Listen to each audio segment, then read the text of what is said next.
All right, and good morning. Welcome to our Legal Tuesday, whereby we talk about legal matters.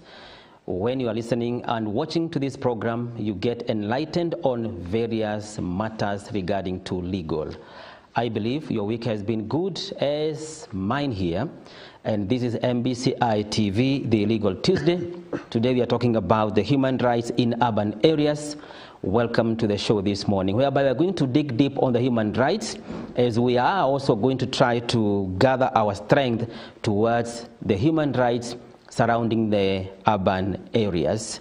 And maybe you could have interacted with the human rights activists, or maybe your human rights has been violated in a way. Today we are going to see how and when this can happen. Today we are asking you one question. What are some of the human rights laws that you know? We want to see whether you know about human rights. And therefore today we are asking you, what are some of the human rights that you are aware of? You can text us here on the Legal Tuesday through 23814 or 0721 105 and 105. We'll be sampling some of the responses we will be receiving from you. My name is Paul Kagi.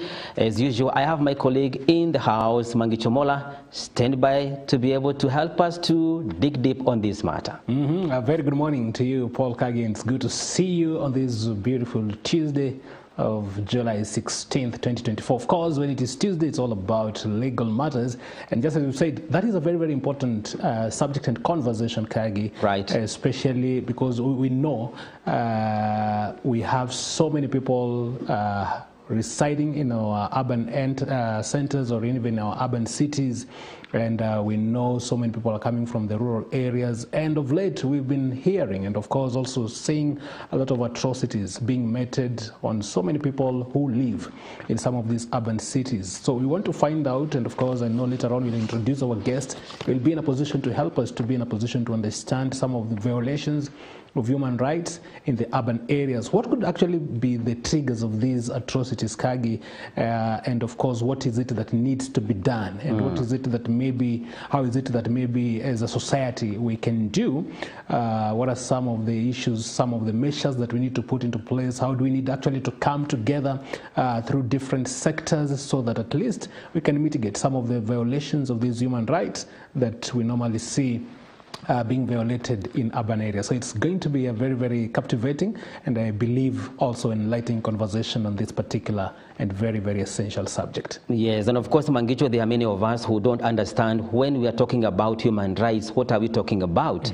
And some of us also don't know when their rights, especially the human rights, are being violated or their colleagues being violated, whether it is when you want to exercise your constitutional right or maybe when you are doing anything that you're doing in the country, you need to know that your human rights is guaranteed in the Constitution. But today we want to understand, Mangicho, whether our people understand when you talk about human rights. What are we talking about? Exactly. But today we are asking them a very simple question. Is there any form of human rights that you feel that you deserve or you know about? You can tell us of any. 23814 or 0721 105 105. And before we dig deep on the matter of the human rights in urban areas, we want to lay a good foundation, dear viewer, on the matter of human rights. So don't go too far. We are going to give you an opportunity to also to be able to understand more about human rights and how they are being violated and if there are different kinds of human rights that we need to understand today. We are very honored this morning to have a guest, Mr. Walter Mwania, who is a consultant at the Midrift Harinet, who is with us this morning, helping us to be able to put more light on the human rights in urban areas. Karibu sana katika the Legal Tuesday on MBCI TV. Asante sana. Karibu sana. Nashukuru sana. Yes. Welcome, Bwana Mwania. Asante sana. Asante sana. How is the Midrift Harinet? At Midrift we are doing well. Tunaendelea vizuri. We are working, I'm Walter Mwania. Yes. Programs coordinator at Midrift Human Rights Network. And we are working in Nakuru, Baringo County, Kisumu, Nairobi counties. And we work basically on preventing, on broadly three thematic areas. promoting good governance and accountability, democracy and good governance. And the conversations around what Gen Z are doing is a conversation we have been having. The other thing we work around is on peace and security. That is our biggest program. Yeah. And in the run-up to the general elections, especially in Nakuru, we have done a lot of work, working closely with the county commissioner, the security agencies, the communities, creating community resilience to violence, and ensuring that people are able to say no to violence. And the other one is also we work on strengthening institutions, institutional development. We strengthen capacities for institutions like the National Police Service, working closely with the Independent Policing Oversight Authority, Internal Affairs Unit. We work with the National Counterterrorism Center. So we work with the government agencies and strengthening capacities for institutions of government so that elders and duty bearers can be able to discharge their mandate more effectively. Around that also, we also work particularly in Baringo. You have heard there is a lot of violence there. True. And we are working, reaching out to the Morans. In the last 1 year, we have reached over 600 Morans directly. And these are young men who have never entered a classroom. They don't know how to read and write. Right. They have never entered a church. So there are people who are in decades back in terms of civilization. But we are having a conversation with them, changing their mindset to begin to support educating their children, because they have a mindset that if you educate a child, you take a child to school, you bring poverty to yourself because you will sell your livestock to take your child to school. Right. But so basically that's part of the work that we are doing, and we are seeing a lot of change, a lot of transformation, a lot of results in the areas that we are working in. That's beautiful. Yes. But just I'm interested to know whether there is any national body or an organization that you link, because the work that you are doing seems to be also, even though you are more in region, it seems as if it is a national issue. If there is any organization that will come together to make up a huge body to address these matters in other parts of the country? Yes, we partner with the national bodies. We partner closely with the Kenya National Commission on Human Rights. We partner with the Kenya Human Rights Commission. We work closely with the National Steering Committee on Peace Building and Conflict Management. That is a body established under the Office of the President, which supports peace committees across the country. So we work closely with all those bodies. We also work closely with the National Counterterrorism Center. In one of our programs on violence prevention, we work on creating community awareness on violent extremism or terrorism. And in Nakuru County and Baringo County, we are the lead organization that is working with the county commissioners and the security agencies. And at the national level, we are working with the National Counterterrorism Center, so that we ensure that communities are aware of issues of radicalization and recruitment of persons into violent extremism, so that we are able to prevent terrorists like Al-Shabaab, Al-Qaeda, ISIS and others coming to Nakuru to recruit young people into terrorism, or terrorists coming to Nakuru and other areas we are working in to plan terrorist activities. So we are working on that, and we have seen also very good results in terms of the community awareness, in terms of communities coming out and sharing information, intelligence information with the National Counterterrorism Center of possible instances of persons who are in Nakuru radicalizing and recruiting persons into violent extremism, into terrorism. So again, that is another area that we work strongly on. Yes. All right. Before the Mangicho picks from there, today we are talking about the human rights in urban areas. Yes. But before we specifically do that, it's good also to lay a good foundation on human rights. And just to begin with, for the sake of a viewer or a person who hears about human rights, you know, just a general overview of human rights, maybe for the sake of understanding. When you talk about human rights, what exactly do you mean? We mean? The Bible says God reigns in the heavens, but he has given the earth to man. He has given dominion to man. What does that mean? It means every affair on earth, God has delegated that to man, to exercise dominion, to exercise authority, for man to decide how he wants to live and govern himself on the face of the earth. And when God created Adam and Eve, he created laws and regulations. And he said, the tree, all other fruits in the Garden of Eden you may eat. Yes. But fruits of the tree in the center of the garden thou shalt not eat. For the day you shall eat, thou shalt surely die. Yes. So there are rules and regulations that God set. Yes, from the beginning. So man violated those rules and regulations. Yeah. And that's why the world became corrupted, even to date. And until Christ comes back, we will continue to have the challenges of insecurity, bad governance, violation of human rights. Because when God created man, everything was good. 6 times, chapter 1 of the book of Genesis, God says, all things he created were very good. So there was no evil, there was no murder, there was no bad things happening until man violated the law of God. So also, and then thereafter, man decided they want to govern themselves.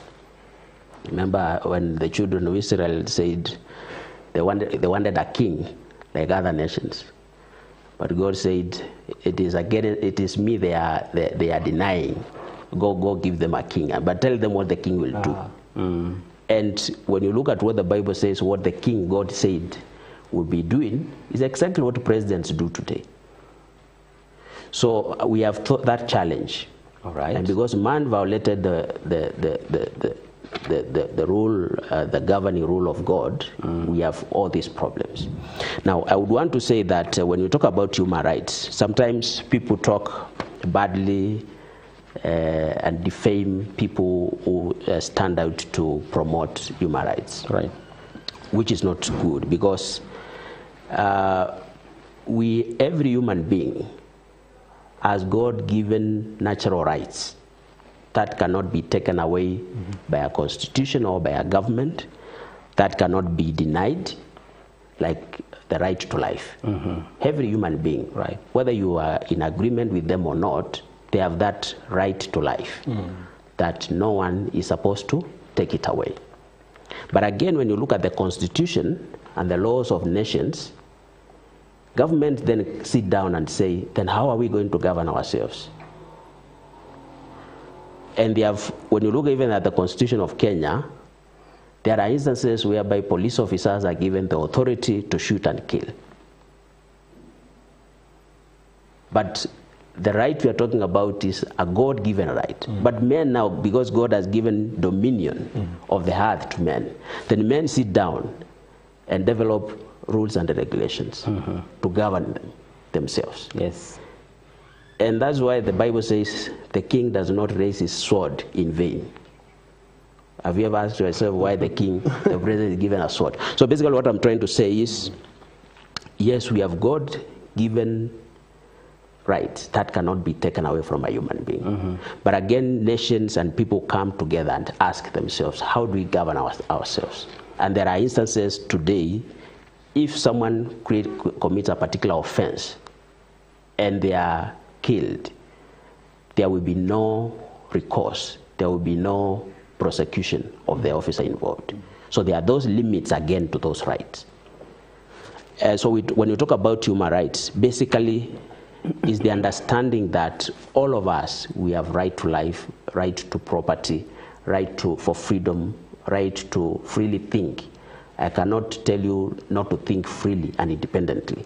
So there are those natural God-given rights that cannot be taken away from us. But again, there are also limitations. Like when you see demonstrations happening, for instance, people say we have a right to protest, to picket and all that. But the Constitution is very clear that people, Article 37, that you should be peaceful, unarmed.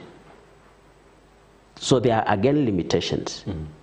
If you violate the right of another person, I take your property or I assault you. There are limitations to my rights. I can be prosecuted. Yes. So my right to freedom can be taken away. Someone will be taken to the prison because they have committed an offense. They have God-given rights to movement, liberty, and all that. Yes.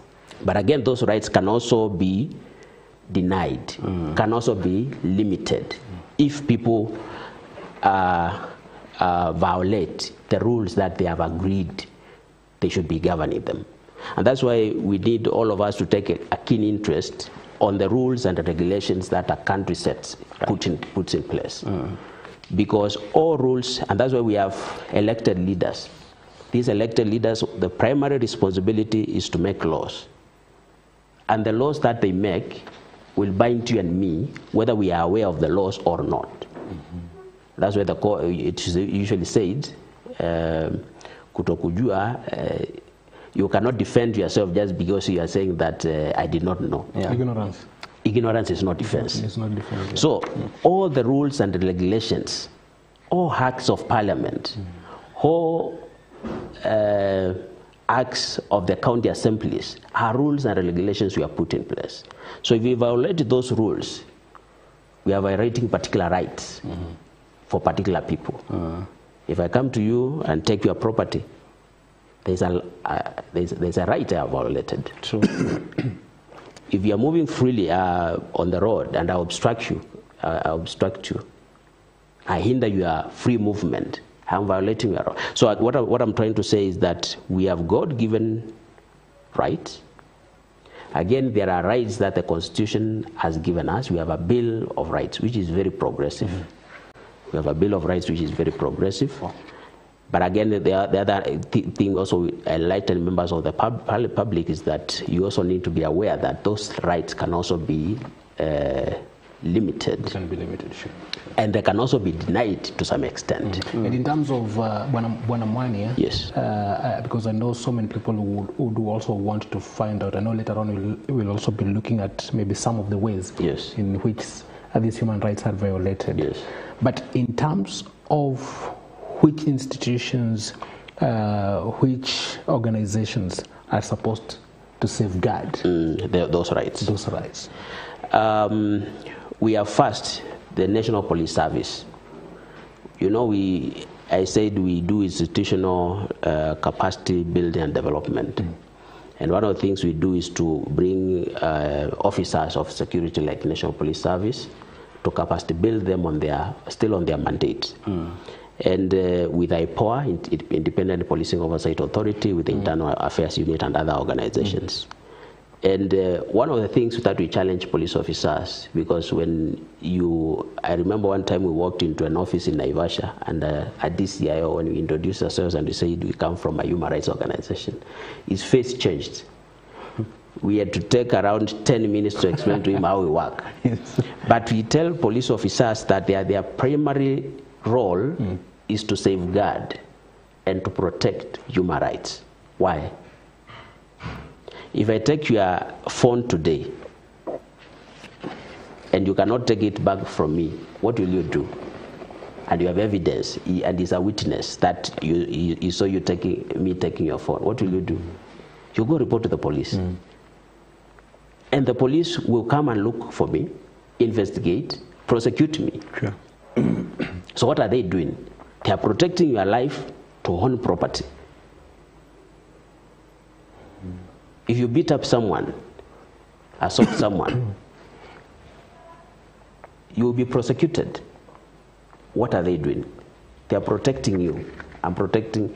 So basically what we tell police officers is that they are the primary duty bearers in promoting and safeguarding human rights. But again, how do they do that? Of course, as I've explained, and that's why we have police stations. Every case going to the police station is about protection of human rights. Okay. There are people who are aggrieved, who feel that my rights have been violated by this person, and I don't have the power, the strength to go after these people. So what do? I go to the police station and report. So everything that happens in police station is about protection and safeguarding of human rights. Okay. Yes. In terms of looking at it, even maybe before some of these atrocities are actually meted. Yes. Do they have a role that maybe they can play? Because like you're saying, most of the times is maybe when maybe we have a particular violation that has taken place, a particular offense that has taken place, is now when they come in. Yes. Yeah, they have a role. One of the things that we do is we organize forums, community forums, and that's where we have a structure called Community Policing Forum, or called a Community Policing Framework in Kenya, whereby it is, and in every police station by law, we are supposed to have community policing committees. Those are members of the public who are elected in every neighborhood around a police station, who are supposed to sit every other moment with the OCS to govern issues of security in that jurisdiction of a police station. And one of the roles of that community policing structure is to hold community forums between the police and the community members to educate them on laws, procedures, why citizens need not to violate the law. And if they violate the law, what will happen to them? And we also create awareness among citizens that police officers have a right. If you violate the law, they have a right to arrest you. And if you are resisting arrest, they have a right to use force, proportionate. Okay. So we create that awareness so that we strike a balance. Yes. It is important for citizens to know that, and one time we were challenged by a regional commissioner for Musiambo, was based in I remember Musiambo, sure. And he challenged us and told us, since we complain that police officers are bad, supposing the president stands up and says for 2-3 hours, police officers will not do anything. Yes. And if something happens to you, there's no way you can report. For 2-3 hours, what will happen? Wow, it will be cured. Anything that happens to you, you can't report anywhere. So he told us that you need to understand that we may have challenges with all these institutions of government. But even so, we need to find a common ground of engagement. Yes. Because ultimately, I've interacted with many police officers, and some of them are genuine about transformation, genuine about wanting to do the right thing. Yes, a minimal number of them, not all of them. So again, what I was saying is that we have forums, and in law, in the jurisdiction of every police station, there is supposed, of course, we have had those community policing committees. Sometimes you find they have overstayed in office. They have become Mugabes. Some of them were constituted 2014. They are still there. We have tried to raise with the senior police officers to have those structures reconstituted and to have meaningful persons of influence. Because there are studies we have done, for instance, have shown that religious leaders are the most trusted persons in the community. Okay. But when you go to those structures of governance at the community level, you hardly find a religious leader. You hardly find a religious leader. But in several studies we have done, around 3 or 4, they say that the religious leaders are the most trusted persons. Are they domiciled in the churches? and you see, and that's why I'm trying to bring the issue that before Christ comes, or we go to Christ, we are living in this world. Right. And governance affects all of us. Whether you are born again and spirit-filled or not, if there is violence, it will not choose that you are spirit-filled, you fear God. It will affect all of us. Exactly.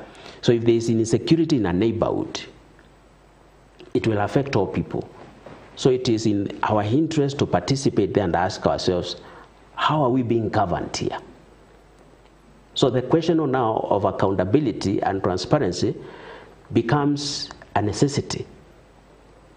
Yes, we respect all these institutions of government, but they are in those offices to serve the people. Sometimes you go to offices like a land's office, you want to do a transaction, and you are taken back and forth because of corruption. Whereas if there was accountability and transparency, it is a service you will get within 20 minutes, within one day. So when we begin, people ask some of these issues, and those are the human rights issues. It is your right. And actually, Bwana, just tag you one more, yes, because the issue of how the police come in is very, very important. Yes. But even before that, and I know because you've now dealt with this particular area for quite a long time, when you talk about the public perception yes, of human rights, yes, what would be your quick thought about what on the ground people think about this subject on human rights? I think maybe from interaction. What I would say is that we have people who have taken the whole issue of human rights to the very extremes, Okay. Which ought not be the case. Like you see Nairobi, people demonstrating, carrying coffins and all that, all those sarakasis and all that. It ought not be like that. I think we still need to create awareness among people on what constitutes human rights. No, that's okay. And for every person to know that I also have basic human rights. So when you talk about human rights, it's about your property, it's about your life, your right to life. It's about a right to have a family and to have protection. It's about access to services. Like in Nakuru City, for instance, we have Urban Areas and Cities Act. And in it, we have a forum called Citizen Fora, whereby citizens are supposed to be sitting down with the city management and together deciding their priorities for development. Within the city? Within the city. Because there's a lot of money which is allocated to the city management. There's a lot of donor funding which comes to the city management. So the whole aspect of citizen participation in all these processes. And I think one of the things which maybe can help us understand the issue of rights better is what Gen Z are doing. The conversation about taxation. Because everybody pays taxes. Even a child who is born today, they pay taxes. When you buy diapers, when you buy milk, there's a tax that indirectly goes to government. If you give 1,000 shilling to a high school student, when they go to the supermarket, down there it will say 16% VAT has been deducted. And these are students, they are not earning. So all people, whether they are employed or not, they pay taxes. Now if you pay taxes, and it is not politics, in fact, if you don't pay those taxes, the government will come over you, after you. But if you have paid these taxes, then is it a bad thing to question how is that our money being utilized? Okay. If you have paid those taxes and we have bad roads, we have hospitals without medicine. I one time sat in the board of management Langalanga Hospital, and I will tell you there's a lot that we need to be questioning. There's a lot of resources that are coming in, going out, but because you don't question, things continue as normal. Wow. And therefore the right to service delivery. If we can just summarize and bring the whole aspect of human rights to also the issues of it is your right to get services from all leaders, from the chief to the president, Right. from the MCA to the president. It is our right to access quality services and to question those leaders in those institutions, respectively. Right. How are you making use of these resources? All right, and we will pick it from there. But at this juncture, we want to remind you, this is the Legal Tuesday on MBCI TV, and today we are talking about the human rights in urban areas. But specifically, we want first of all today a foundation on what is a human right. Today we are having Mr. Walter Mwania, who is a consultant at Midrift Harnet, and we want to take a very short break. When we are coming back, we have much more for you. Don't go too far. MBCI Television, transforming lives.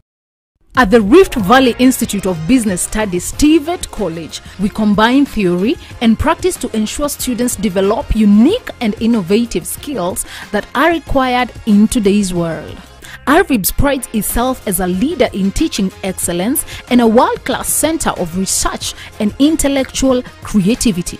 Through our innovative hub, African Tech Space, we nurture students' innovative ideas. As you join RVIBS, we will help you get a grip on your training and providing a personalized study environment as well as an ideal and quiet atmosphere favorable for learning.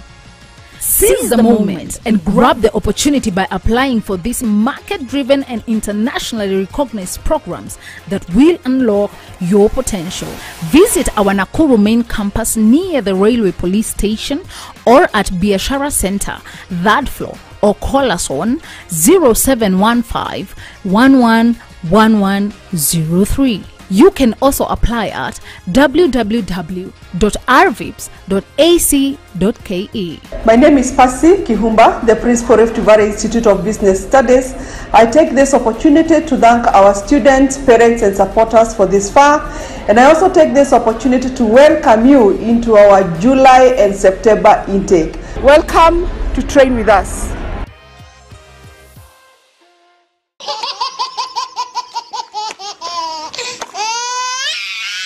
Kwa flag ya Kenya kuna mnyama mgani? It's about to go down. Flamingo. Hey! Lions.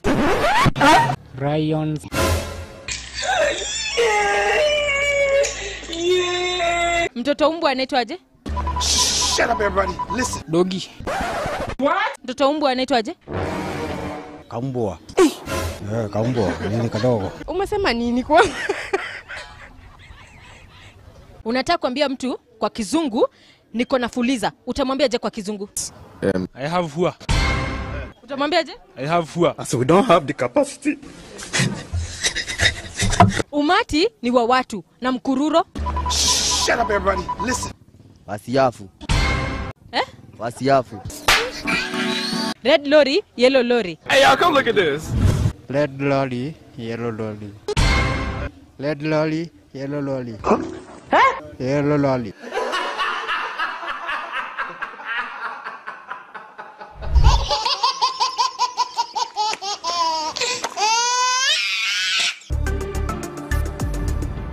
MBCI Television, transforming lives. Yes, karibu tena. We are here at the mid-morning park on MBCI TV, but Legal Tuesday, talking about the human rights in urban areas. And today we are having our guest, who is Mr. Walter Mwania, the programs coordinator at Midrift Harinet, who is helping us to understand more about human rights. If you have any question regarding to this topic, you are free to send your question or maybe your comment on 23814. 23814 or 0721 105 105. That is our WhatsApp platform. And before we even go to the streets and hear what the public are saying about the human rights, I think it's prudent also to conclude what you are giving us before even we look at this matter at length. Thank you so much. Maybe just to emphasize that it's important for all of us to understand that all the structures and institutions of government which are set in law, and even the Bible says we need to respect those institutions. So we need to understand that police are also human rights, human beings, and they also have human rights. And we need to engage with them respectively. Sometimes we see provocation unduly of police officers. But I also want to share that in the event that your rights are violated, there have been significant police reforms in Kenya. Of course, we have a few challenges, but we have significant improvements. And this came about from the post-election violence, whereby we had a lot of police brutality, and a commission led by Kringler was formed and came up with a raft of recommendations. And one of the recommendations was on how do we improve on professionalism, transparency and accountability within the National Police Service. Okay. And it recommended that we need to have frameworks like the Independent Policing Oversight Authority, the Internal Affairs Unit. So we have structures that have been set by law. We have a police oversight body called Independent Policing Oversight Authority, and in Nakuru and in all regions, they have regional offices. Now we have a regional office here in Nakuru, and in all regions, and on the website, you can be able to get their conducts. So if your rights are violated, you can be able to go to IPOA, Independent Policing Oversight Authority. You can email them, you can make a call, you can report your matter there, and I can assure you that if it is a genuine case, it will be investigated and action will be taken. All right. We saw, for instance, a case in Athi River whereby a lawyer and his client were abducted, were killed later on by police officers. And later on it was investigated and they were found that they had a case to answer and they were prosecuted. So if your rights are violated, you can be able to get redress from IPOA. We also have Internal Affairs Unit, which is an institution within the police service. But also as a member of the public, you can also complain to Internal Affairs Unit. Within the police service? Within the police service. All right. That is to help improve professionalism within the police service. Because there are times you may have issues within the service. Issues of transfers, issues of promotion, issues of discrimination. So it helps, especially junior officers, to get their rights also protected. Okay. Because they are seniors, sometimes they can also be able to use their powers to violate the rights of their juniors. So Internal Affairs Unit helps that, but also as a member of the public, you can also report your matters your cases to Internal Affairs Unit, and all these are available online. If you Google them online, you can be able to get their contacts. But what I would say is that when you are reporting to those oversight bodies, let it be a genuine case. Yeah, but one thing I want to hear from you. Yes. By the look of things, when many people hear about human rights violations, yes, whether it is public, whether organizations or human rights bodies, they only think about Kenya Police or Kenya Police Service. So I'm wondering, is it that the only people who violate the people's human rights are police? Or how else are human rights being violated? Because we seem to be, I want to use the word unfair, quote unquote, to the police service. That anytime we think about human rights violation, we look at the police. Does it mean that there's no any other way human rights do get violated? There are many ways. There are many ways.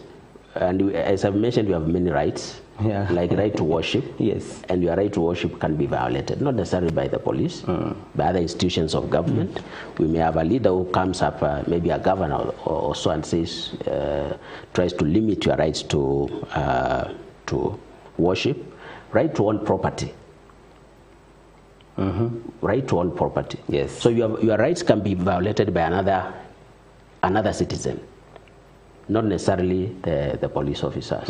So also we are talking about the issues of service delivery. When we begin talking about even human rights in urban areas.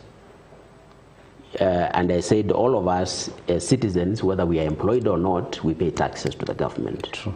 And if we pay taxes to the government, it is then our right to get to know how are those taxes being utilized. To what extent are we seeing transparency and accountability in the management of those resources? If again we are paying taxes and we are not seeing matching service delivery, we are going on a road and it is full of potholes, then we begin to ask yourselves, I paid taxes, where did that money go? And it is your right to get to know because you pay taxes. So again, elected leaders also can violate people's rights. We have for instance, bursary funds. The Office of the Women Rep across the country has a budget for bursary. CDF, managed by members of parliament, has bursary. The Office of the Governor has bursary. But you still find children who are poor, who cannot afford bursary, still not accessing that bursary. And people are able to pay accessing that bursary. Right. That's a violation of the rights of the poor. And those are things we challenge. In fact, right now we are in court with other human rights defenders challenging, why do we have multiple bursary funds in the office of the MP, women rep, governor? Why can't we have one vote of bursary fund and mechanisms of vetting who is needy, who needs this bursary? So that then we ensure that there is no duplication in terms of access. True. Because if I have access to a member of parliament, I will go there and get bursary.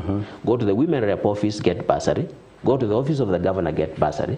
But the people who are poor and are needy and have no access of these offices, they are not getting that bursary. Yeah. So that's a violation of their rights to education. They are being discriminated against. Right. So those are things we are challenging. We are also working with the other human rights defenders here in Nakuru, and we challenged the county government employing private lawyers, because the county government have county attorneys. And the Auditor General had indicated that county government had pending bills of close to 50 billion because of hiring private law firms. Yet we have county attorneys. So that matter has been taken to the Senate, and the Senate is saying that we cannot have county governments hiring private lawyers, yet you have county attorneys. True. And if by challenging that itself, we're able to save over 50 billion shillings, that 50 billion shillings can go to socio-economic development. So those are human rights violations by holders of office, and we are challenging that. So again, there was a time we had gone to court here again in Nakuru because of detention of patients here at Nakuru PGH. Because you find someone as a bill of around 10,000 has been detained. I had several cases. Someone has been detained for not being able to pay around 10,000 shillings and has been detained for around 2-3 months. Yet we have a waiver system within the hospital facility. But that waiver system, people will tell you that people who are not needy and who are not poor are benefiting from it. Someone like you and me who have access to the management will go there and get treated, and we get a waiver. And yet we have people who are being detained in facilities for failure to pay 10,000. If they fail to pay 10,000, will they be able to pay 50,000 because that bill accumulates? Yeah, it accumulates, true. So that's again a violation of the right of people to healthcare access. So all these are human rights violations. So when we talk about human rights violations, it's beginning to ask ourselves, what are those things that are limiting the very natural rights given to a human being by God, right to life, to happiness, to enjoy quality of life? What is in the space limiting your progression in terms of enjoying life to the fullest? And in those circumstances, Bwana Mwania, where we are looking at these violations being committed by those who have actually been put into office, those who have been entrusted actually with ensuring that these rights are actually given and that they are actually accounted for.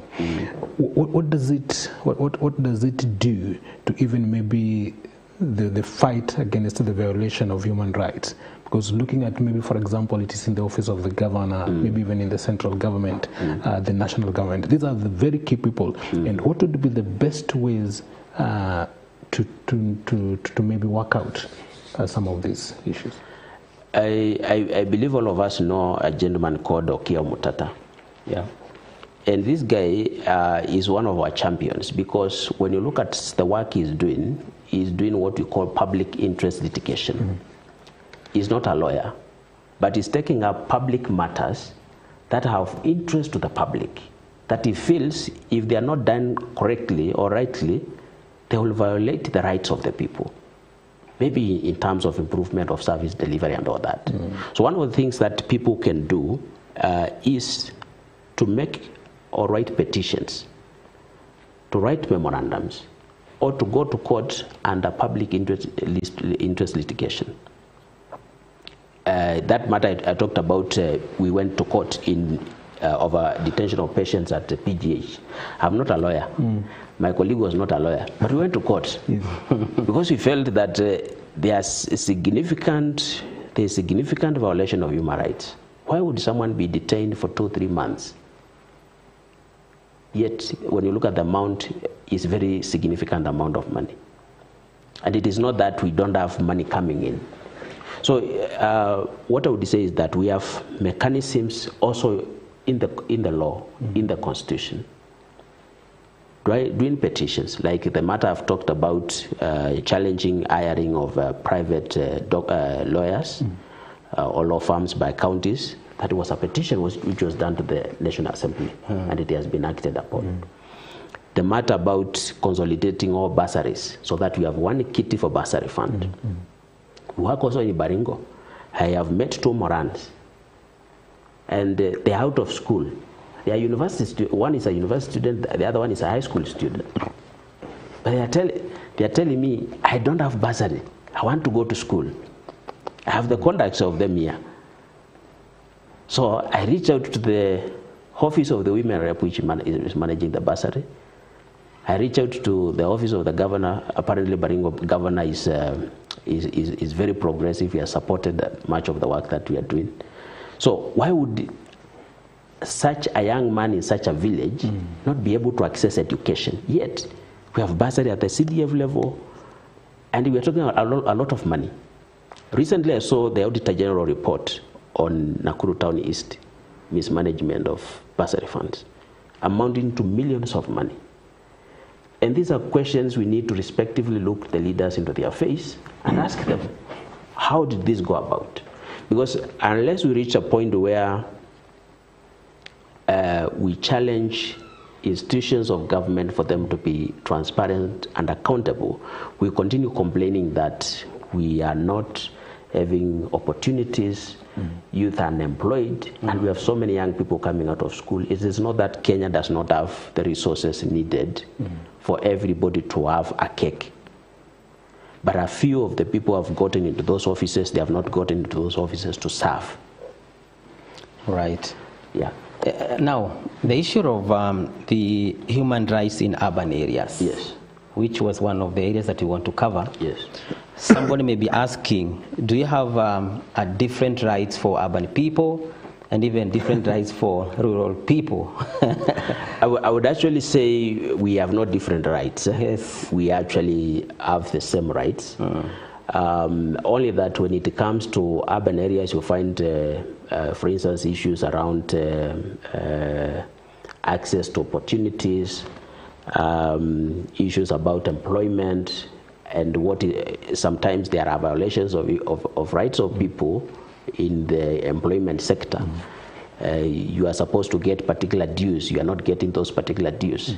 You seek a promotion. You cannot get a promotion because the person above you is demanding you do particular things, some of them which is unacceptable. So those again are violations of rights of persons.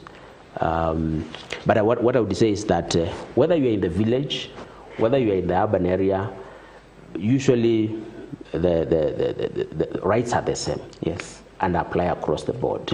Rights are the same, apply across the board. But of course, maybe what I would say is that an urban setup is different from a rural setup to some extent. In the village, if your rights are violated, there is likelihood that elders will meet and all that, and there's a community mechanism to help and assist you in that process. But in an urban setup, everybody's doing their own businesses. So sometimes your rights may be violated in an urban setup, and we don't have the social community setup whereby elders can be able to step in and help you address that particular issue. But here, if your rights are violated and you don't have that social structure, then you may feel aggrieved And that's why sometimes you find even some of the people who commit offenses and violence, there are people who have gone through some traumatic experiences. Yeah. Their rights have been violated over and over again, and they change. They become different human beings or the same. Mm. So I think that could be just the major difference, because in the community setup, if someone is trying to take over your property, the elders, there is a community structure that in largely can be able to step in and support, and even the family structure and support system. But in the urban setup, you find many times you are on your own. So yes. Yeah, before Magicho you pick from there, I think we can take this time around to go to the streets and hear what the public are saying on the human rights. This is the Legal Tuesday, and today we are having Mr. Walter Mwania, who is the programs coordinator at Mid-Rift Harinet, who is helping us to understand more about this. And we are asking you one question, that what are some of the human rights laws that you are aware of? What are some of the human rights laws that you are aware of? You can post your answers on 23814 and 0721 105 105. At this juncture, let's hear what the public have to say. Utasema majina yako alafu utatuambia ni haki gani na ni kitu gani ambacho kimekukwaza katika mji huu ambayo unasema ni haki yako na imeweza kukiukwa vibaya sana. Kwa majina naitwa Ferdinand Baraza, mimi ni mtu wa boda. Wakati nilienda town nilishikwa. Nimefanya kazi mchana yote, niko na sticker ya kanjo, niko na insurance. Nilikuwa nimevaa reflector, polisi wakakuja wakanishika. Wakaniambia ati sijasimama mahali inafaa nisimame. Mimi nilikuwa na sticker ya stage. Lakini walinishika wakazunguka na mimi wakachukua pesa zangu zote zenye nimechanga mchana yote. Sisi kama mkaji wa Nakuru, polisi watuangalie sana, wasinyanyase. Walininyanyasa sana, nikaenda kama nimehuzunika sana kabisa. Walikuwa wanataka 10,000, lakini wakati nilikuwa na 5,000 kwa mfuko, wakachukua yote, wakakubakisha kitu. Na walizunguka na mimi wakabeba hiyo pesa, hata hawakunipeleka police station. Nilisema wacha tuende tuongelee huko ndani, lakini wakupenda kabisa, wakunisikia. Hiyo ni kilio kwangu kabisa. Waliweza kukusikiza ama hawakukusikiza? Hawakusikiza mimi. Walichukua pesa, walisema uko na ngapi, piga masimu. Nikapiga simu, zingine ni wakutaka tena niwatumie. Sasa mwenzangu ndiye alikuja akapeana hiyo pesa cash, watakangi ya simu. Sasa ni hiyo ndio kilio changu tu. Kitu ya kwanza ambaye tunaweza sema, mimi right yangu ni kuwa nihudumiwe vyema na pande ya polisi, wapeane protection vile imeelezwa kwenye katiba. Mambo ya kanjo wamewacha kazi zao. Unapata sewage kama hapa mbele. Kuna sewage ambaye haijawahi ikashughulikiwa tu hapa mbele, ambaye unapata wanawacha kazi ambaye inafaa. Unapata wanakimbizana na wenye vibanda hapa. Na swa hapa tunahangaika sana, especially hawa kanjo sana. Mtu unatoka unapeleka customer kutoka hapa industrial area, ukifika kule town wanakuambia hawakuonyeshi mahali popote unastahili kupaka pikipiki yako. Sasa wanakuambia umepark wrongly, na hawajakuambia ni aswa huwa tukilipa kanjo tuambie specifically tunastahili kupark wapi, because hii tunalipia parking. Lakini kufika pale unaweza shikwa na ambia haujapark at the right place. Sasa unashindwa hiyo right place ni gani na wewe umeshalipia pale. Sana ni mambo ya security tu hapa ndio tunaona ni shida. Pande ya security sana tunajua na tuko aware kuhusu polisi wenye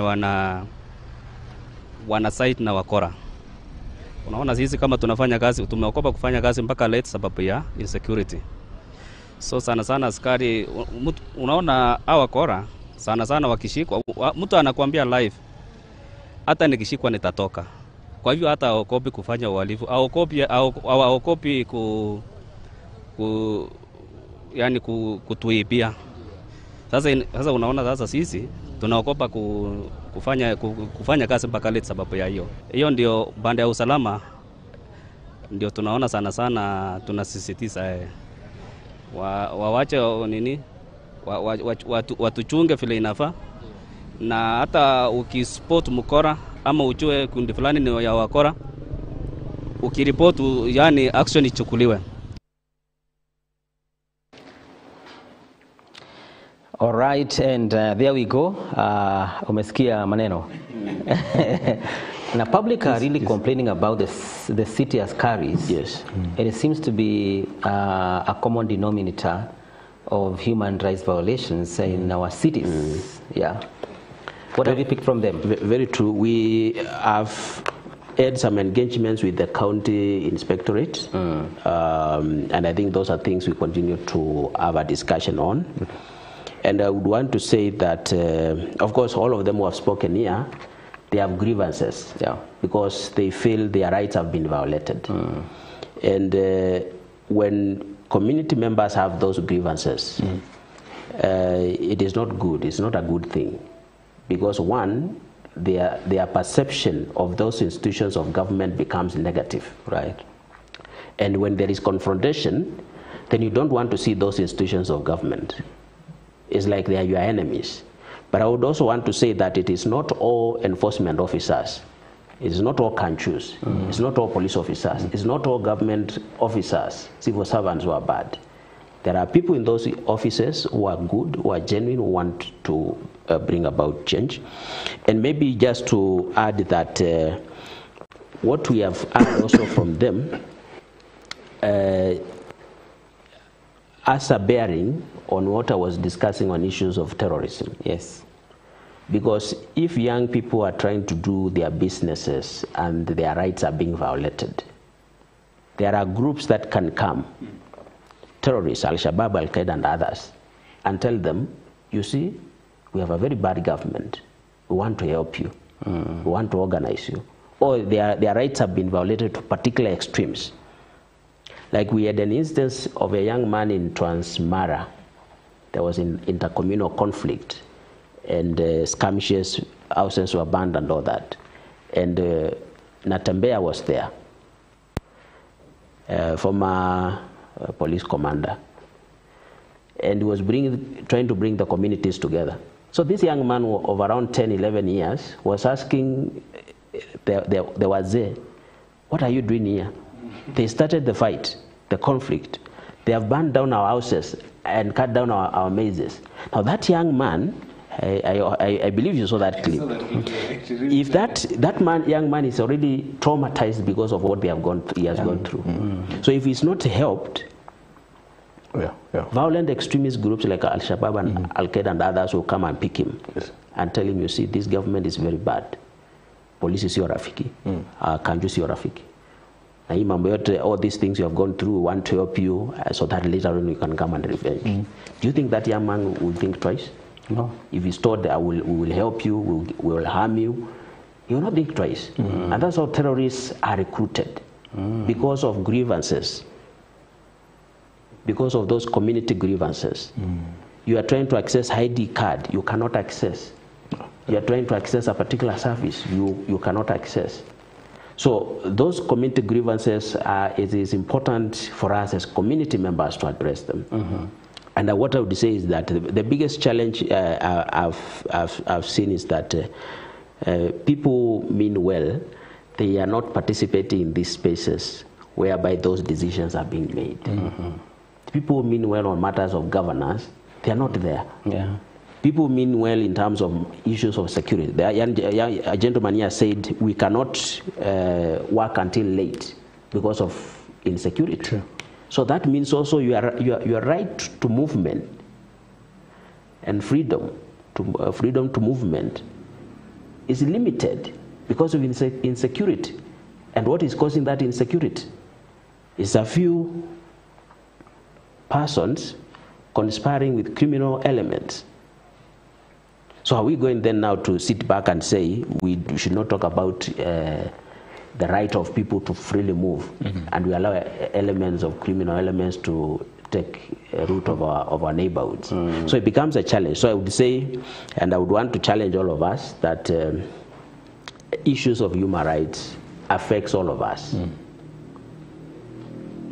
I will give an example of Sudan, maybe just drawing the parallel with the Gen Z. And we have had meetings with also student leaders here in Nakuru and others. And we are trying to tell them that we need to have boundaries. We cannot move towards anarchy. Because Sudan began the way the Maandamano demonstrations are happening in Kenya. Al-Bashir was taken out of power. Then through international pressure, a civilian leader led by a civil society member was installed as the leader of Sudan. Later on, the military chiefs came, were fighting, and today we don't have a Sudan. Yeah. In Sudan today, you cannot say this pen is mine. You cannot say this car is mine. You don't have that freedom. So as much as we want to agitate, we have lawful mechanisms for holding these leaders accountable. And I can tell you for sure they are working. In fact, one of the meetings, sorry to cut you short, we have been able to convene meetings with all police officers in the county, a number of them. 2 meetings, each meeting 50 police officers, with the Independent Policing Oversight Authority, ESCC, and the Internal Affairs Unit. And the way community members have tensions with police, it is the same way police officers have tensions when they see IPOA, Internal Affairs Unit at the ESCC. When they see these oversight bodies, we had a serious tension. Yes. But what we agreed with them is that, and I told them, as a civilian, if I operate within the limits of the law, I will hardly find myself in conflict with you as police officers. And I would hardly find myself in a police station. Yeah. Wow. So if you also operate within the limits of the law, there is low likelihood that you will ever find yourself in conflict with IPOA, with the Internal Affairs Unit, with the Ethics and Anti-Corruption Commission. Yeah. So if we all work within the limits of the law, then chances are very high that you'll never find yourself in a court of law. You'll never find yourself in a police station. Yeah. My concern, Imangicho, here is we're talking about the human rights in this depth, whether is this category. But my main concern is because you have been interacting with public in your forums, the big question remains whether do our people, or the public for that matter, really understand what it entails in human rights? Do we understand? Do people understand them?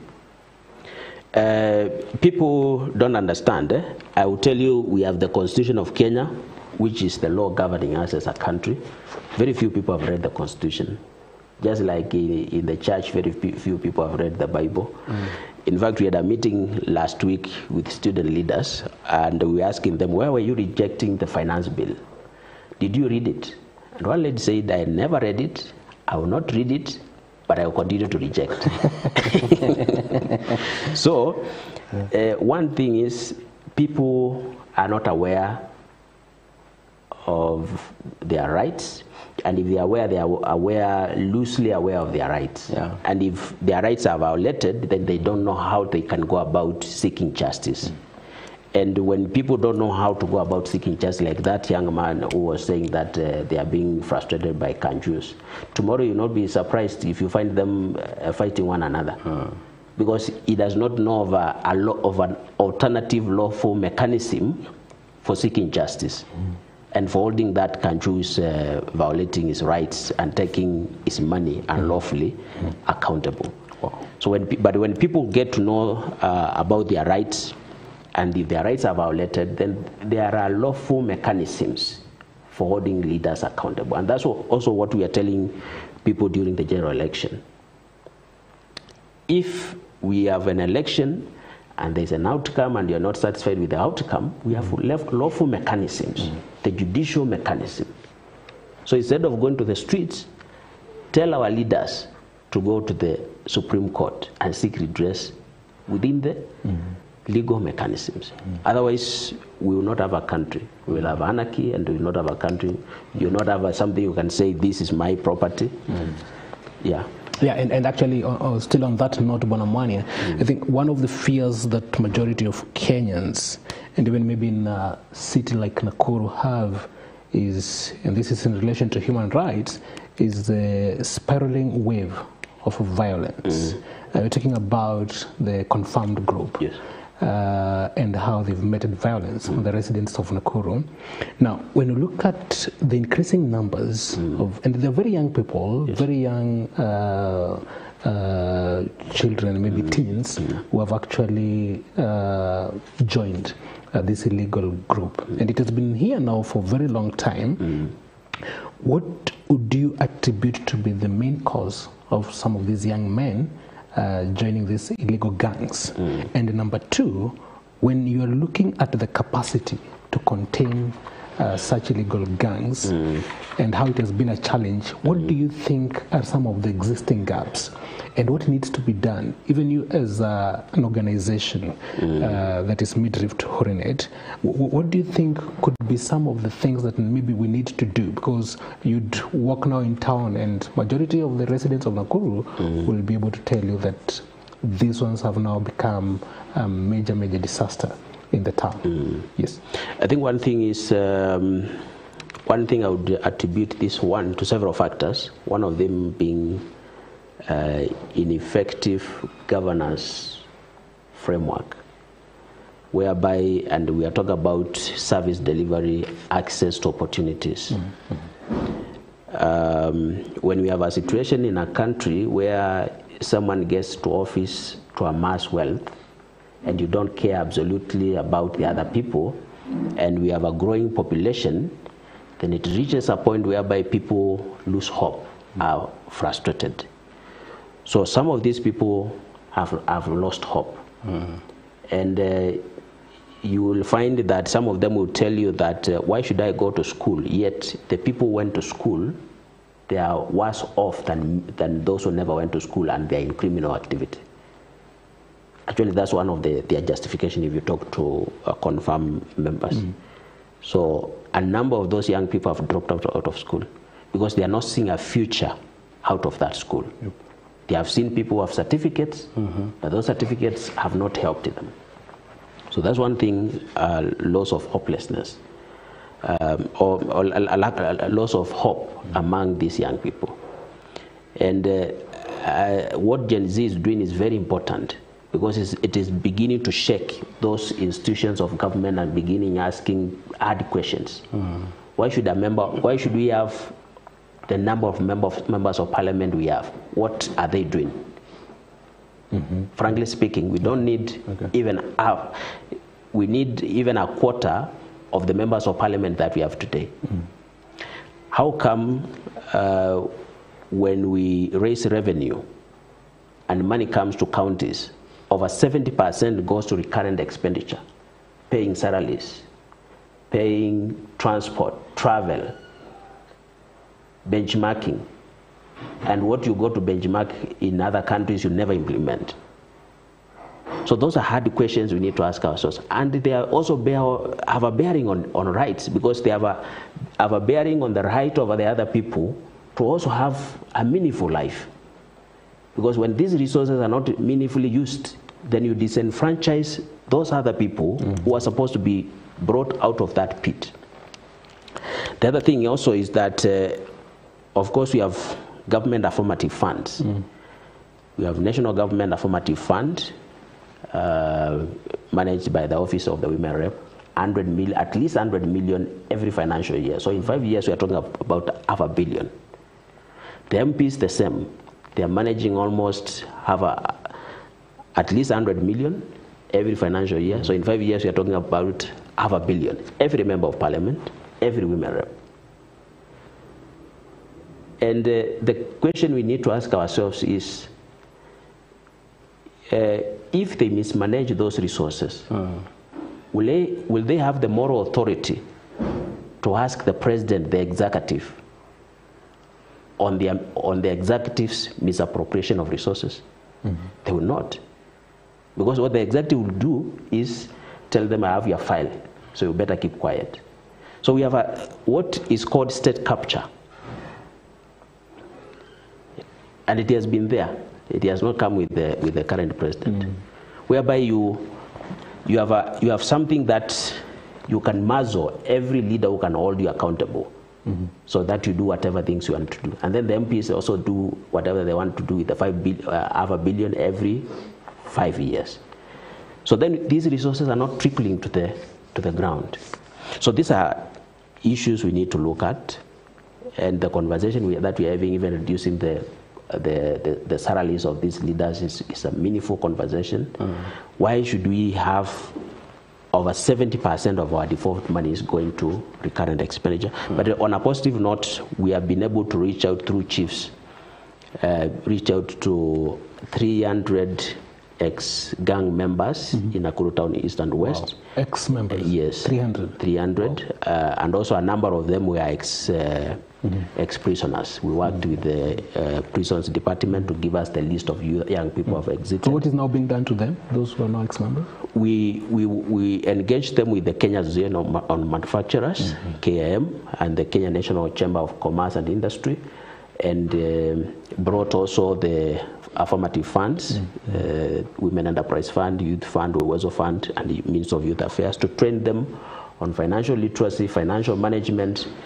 And apparently we have gotten very good success stories of even some of them that we just provided with the transport reimbursement, and they have used that to start a business. So it all goes down to the question of opportunity. It is about access to opportunities. It is about access to, in fact, when we had that initial meeting because we met each group twice. So we met each of the 300 ex-reform members, ex-gang members, and ex-prisoners. We met them twice.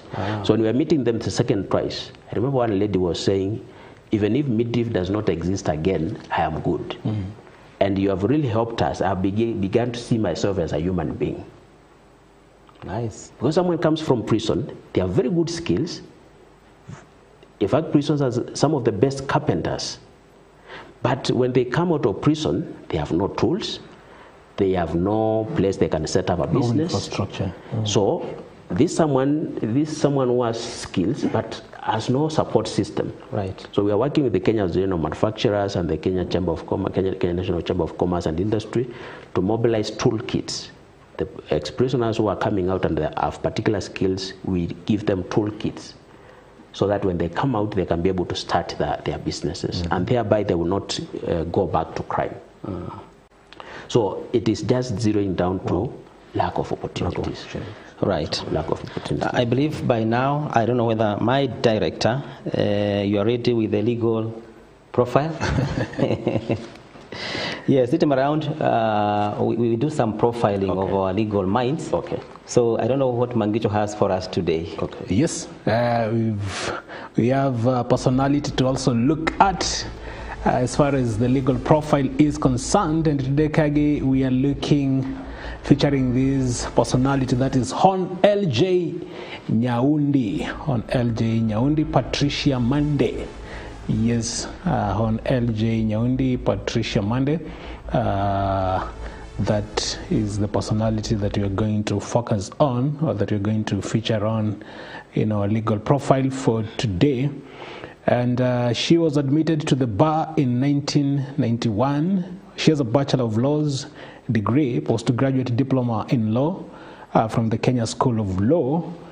Bachelors of Law from the University of Nairobi, and also Masters of Laws, a degree actually in human rights law. So she actually did what has been the center of our discussion today. She's also a champion of human rights matters in the country. She has served at the Family Division, Milimani Law Courts. She was appointed the judge of the High Court, that is way back in the year 2022. And she did Strategic Leadership Development Program, that is SLDP, in the Kenya School of Government. And of course, Women in Leadership at Strathmore University. So when you're talking about Hon LJ Nyaundi, Patricia Mande was also the CEO, Kenya National Commission on Human Rights, that is KNCHR, and was also the executive director, FIDA, has also served as the executive director, Women Federation of Lawyers. That is also an organization she's been able to work with. So she's quite done extensive kagi on matters of human rights, and she's very, very much renowned in the county and also beyond the borders, fighting for different aspects and for different areas of human rights. Yes, that is her area of prominence, sure. Fighting for the rights of women. Even you see that the time she headed the FIDA, and also the human rights, as we are discussing today. But I think I've heard her, of late I have not heard her. Maybe she has actually, we were with her the other day when we were in Kabarak for the alternative justice system. Yeah, she was there. She was one of the keynote speakers. Yes. Nice. Okay. Wow.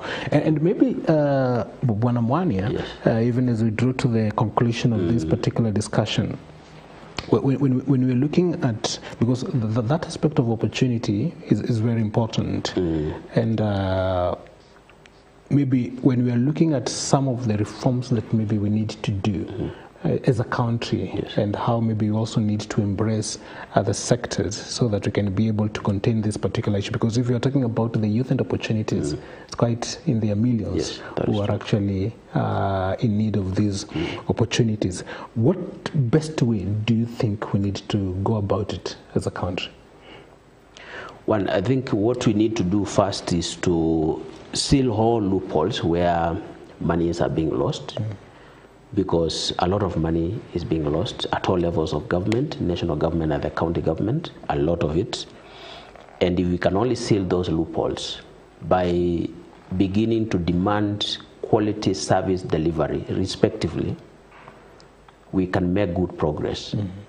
Because when impunity is not challenged, when an officer of government violates people's rights over and over again, they reach a point whereby they feel nothing can happen to me. I'm above the law.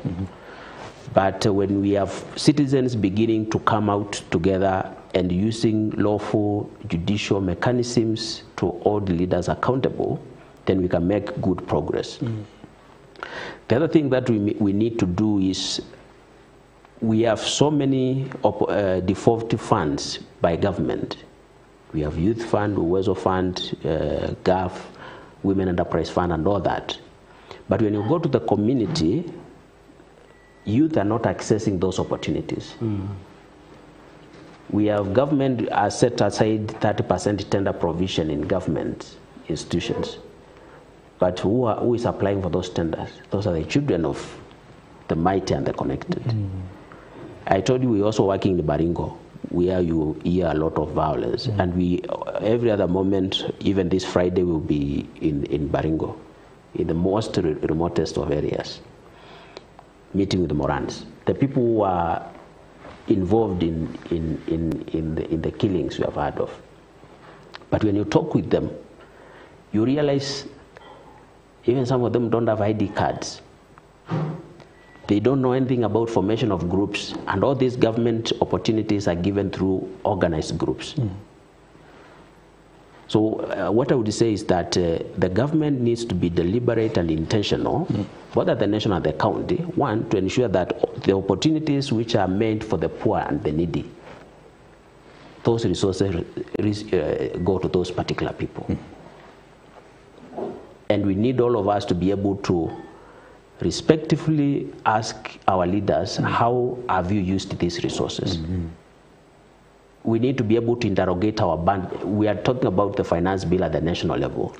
Many of us have not looked at the finance bill at the county level.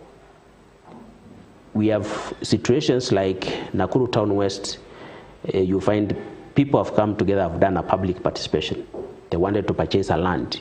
Millions of money have been allocated. When it goes to the county assembly, the MCA interferes and changes that priority. They came to us. We did a petition to the county assembly. That project was reverted as it was intended to them. And because of time, in terms of adjudicating some of these matters along the legal corridors, along the court corridors. What do you think are some of the strides, or are we still having a lot of challenges even in bringing some of the perpetrators of human rights violations to account? No, I think we have made good progress. Many persons at all levels who have violated human rights, the institutions that government has put in place, we have seen good progress. Of course, you can't expect everything to be 100% perfect. We still have challenges. But in terms of, for instance, police oversight, internal affairs unit, IPOA and ESCC, they are doing a good job. In terms of being able to go to court through public interest litigation, we have seen that also working out very well. In terms of doing petitions to the Senate. And I said Okiya Omutata he made a name of himself. He's not a lawyer. And in fact, one time lawyers were arguing that he's taking work from them. So what I'm saying is, we just need people who see something and they feel this ought not be happening. Right? And you step in so that you can be able to provide the leadership and the change that you believe ought to be happening. I can see we only have 2 minutes. Yes. And we need to look at our legal terminology. Sure. I think before we do that, we can give you only 1 minute to conclude what you have to say to the public about human rights, and then we close the program. Thank you so much. I've enjoyed interacting with you, and I would challenge all of us that if there is something in the community that you look at it and you feel there ought to be a change in this situation, I would challenge you to step in and be the change that you want to see. Be able to challenge institutions of government, leaders, respectively. Respect the leaders, but be able to challenge if they are not doing the right thing. So accountability, transparency is our right as taxpayers. Thank you. Thank you so much for coming to our program. Walter Mwane, who is the programs coordinator at Midrift Harinet.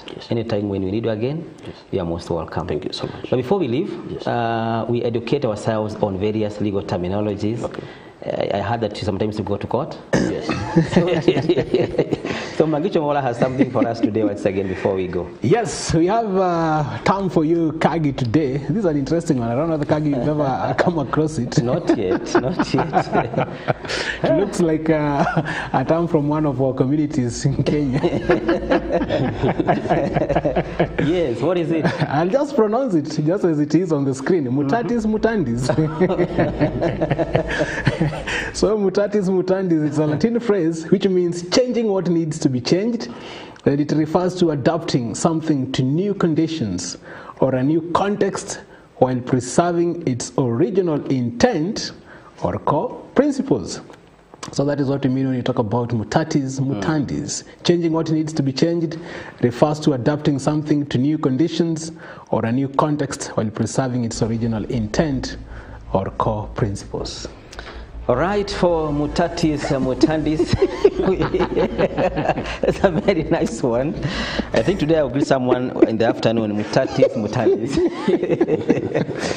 All right, we want to thank you for following our program this afternoon, the Legal Tuesday. Until next week, God willing. My name is Paul Kagi. Have a blessed day ahead. And of course, we thank you so much for making time to be with us. Tomorrow, make sure to tune in and make a date with us on the Leadership Wednesday show. Until then, my name is Mangicho Mola. Enjoy the rest of your week.